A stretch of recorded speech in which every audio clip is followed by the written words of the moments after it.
आयुष के पापा के लिए लाई थी ये, सिकुड़कर आयुष के नाक का हो गया है। हमारी खूबसूरत साड़ी का तो रंग ही उड़ा दिया। इसीलिए अपनाए सही डिटर्जेंट, धो डाला का एडवांस फॉर्मूला जो दे कपड़ों को नई चमक और साथ ही सिकुड़ने से बचाए, चले ज्यादा और पैसे बचाए। इसीलिए अब से जो धोए।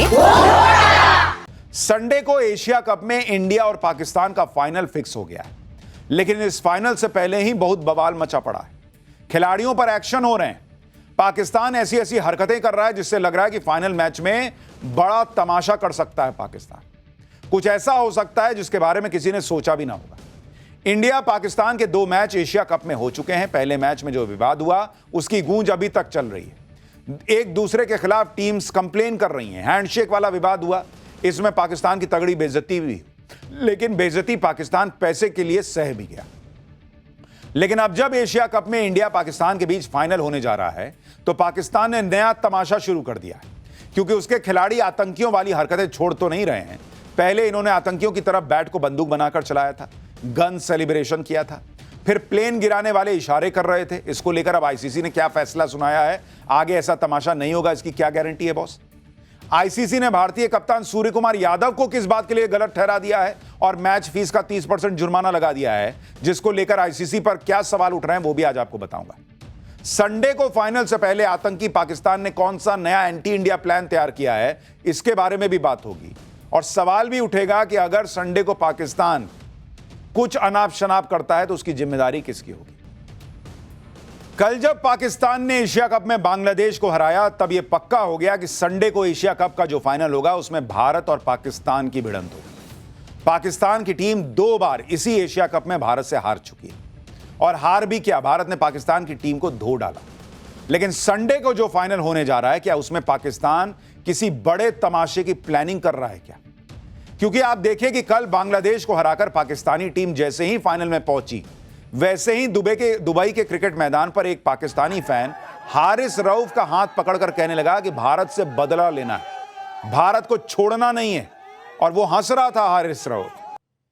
यानी पाकिस्तान संडे को बदला लेने के लिए मैदान में उतरेगा। पाकिस्तान के दिमाग में ऐसा कुछ चल रहा है कि कुछ ना कुछ ड्रामा तो करेगा ही, क्योंकि 2 हफ्ते में 2 बार भारत से हारकर पाकिस्तान वाले बेइज्जत हो चुके हैं। पाकिस्तान को लग रहा है कि फाइनल ही वो मौका है जिसमें वो कोई तमाशा कर सकता है। एशिया कप में यह भी पहली बार हो रहा है कि फाइनल में भारत और पाकिस्तान का आमना सामना होगा। 28 सितंबर को पहली बार एशिया कप में भारत और पाकिस्तान की फाइनल में भिड़ंत होगी। भारत और पाकिस्तान के बीच इंटरनेशनल क्रिकेट में 13वीं बार किसी टूर्नामेंट या ट्राई सीरीज का फाइनल होगा। इससे पहले हुए 12 मुकाबलों में 8 बार पाकिस्तान और 4 बार भारत को जीत मिली है। पाकिस्तान से फाइनल में भारत को आखिरी जीत 18 साल पहले 2007 के T20 वर्ल्ड कप में मिली थी। इसलिए पाकिस्तान को लग रहा है कि वो इस बार भी भारत को फाइनल में हराकर एशिया कप जीत लेगा और अपने हुए 2 बार के बदले का अपमान का बदला लेगा। और आप देखिए कि पाकिस्तान में इसको लेकर कैसा जबरदस्त तमाशा चल रहा है। यानी पाकिस्तानी फैंस से लेकर क्रिकेटर्स तक इस फाइनल को लेकर ये अरमान पाले बैठे हैं कि एक बार इंडिया हार जाए फिर हम कुछ तमाशा करेंगे। और आप सोचिए, तो 2 कौड़ी का देश है ना बॉस। ये जब हार रहा है तो गन सेलिब्रेशन कर रहा है, ऐसे ऐसे 6-0 कर रहा है। इसकी खुद की इज्जत तो है नहीं। ये तीसरी बार भी हार जाएगा, इसका क्या जाना है? ये तो बेइज्जत होने के लिए बना हुआ देश है। सवाल यह कि हमने क्या हासिल किया एशिया कप में खेल के बॉस? गलती से, भाई स्पोर्ट्स है, कुछ भी हो सकता है। अगर मैच इधर से उधर हुआ और ये तमाशा करेंगे तो जिसके पास इज्जत है उसी की बेइज्जती होगी ना, इनकी तो होनी नहीं है। अब सवाल पूछ रहे जा रहे हैं कि भाई जिन लोगों ने एशिया कप में खेलने के लिए यहां इजाजत दे दी, फाइनल में इधर से उधर हुआ, तो जो ये तमाशा करेंगे उसकी जिम्मेदारी किसकी होगी? देखिए, पाकिस्तान ये भूल रहा है कि भारत 8 बार एशिया कप चैंपियन रह चुका है और पाकिस्तान सिर्फ 2 बार, और दोनों देश पहली बार एशिया कप के फाइनल में भिड़ेंगे। लेकिन उससे पहले ही आईसीसी ने पाकिस्तानी टीम को झटका दे दिया। 21 सितंबर को हुए मैच में साहिबजादा फरहान और हारिस रऊफ ने मैदान पर अपनी आतंकी सोच दिखाई थी। साहिबजादा ने बैट को बंदूक बनाकर फायरिंग का इशारा किया था। हारिस रऊफ ने हाथ से प्लेन गिराने का इशारा किया था। इस उकसावे वाले सेलिब्रेशन पर बीसीसीआई ने आईसीसी और मैच रेफरी एंडी पाइक्रॉफ्ट से शिकायत की। मैदान पर किए व्यवहार के लिए आईसीसी आचार संहिता के तहत लेवल 1 के अपराध का इन्हें दोषी पाया गया। आईसीसी ने दोनों खिलाड़ियों को खेल को बदनाम करने के लिए कड़ी फटकार लगाई। हारिस रऊफ की 30% मैच फीस काट दी गई। लेकिन साहिबजादा को सिर्फ वार्निंग देकर छोड़ दिया गया। आईसीसी ने भारतीय कप्तान सूर्य कुमार यादव के खिलाफ भी चौंकाने वाला फैसला सुनाया। सूर्य कुमार यादव ने एशिया कप में पाकिस्तान के खिलाफ ग्रुप स्टेज के मैच के बाद पहलगाम के आतंकी हमले में मारे गए लोगों को श्रद्धांजलि दी थी। इससे बौखलाए पाकिस्तान ने आईसीसी से भारतीय कप्तान की शिकायत की। अब आईसीसी का तमाशा देखिए बॉस। जीत को पहलगाम के पीड़ितों को समर्पित करने पर आईसीसी ने सूर्य कुमार यादव पर मैच फीस का 30% जुर्माना लगा दिया। प्लेन गिराने का इशारा करने वाले हारिस रऊफ पर भी मैच फीस का 30% जुर्माना लगाया गया, जबकि बैट को बंदूक बनाकर दिखाने वाले साहिबजादा फरहान को कोई सजा ही नहीं मिली।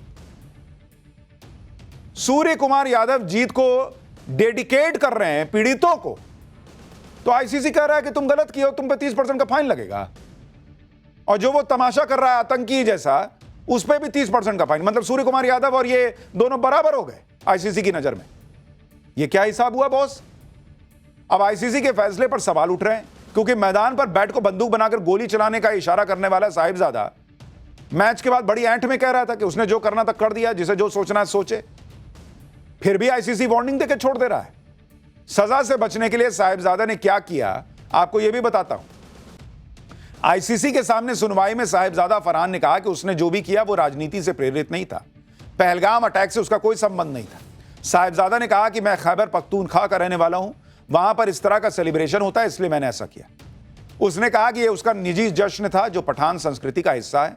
अपना बचाव करने के लिए साहिबजादा ने दलील दी कि एमएस धोनी और विराट कोहली ने भी जश्न के दौरान इसी तरह के गन जेस्चर का इस्तेमाल किया था। झूठ बोलकर और बहाने बनाकर साहिबजादा बच गया और अब एशिया कप फाइनल में आतंकी पाकिस्तान का एंटी इंडिया प्लान भी एक्टिव हो चुका है, जिसका खुलासा कैमरे के सामने बैठकर पाकिस्तानी एक्सपर्ट तक कर रहे हैं।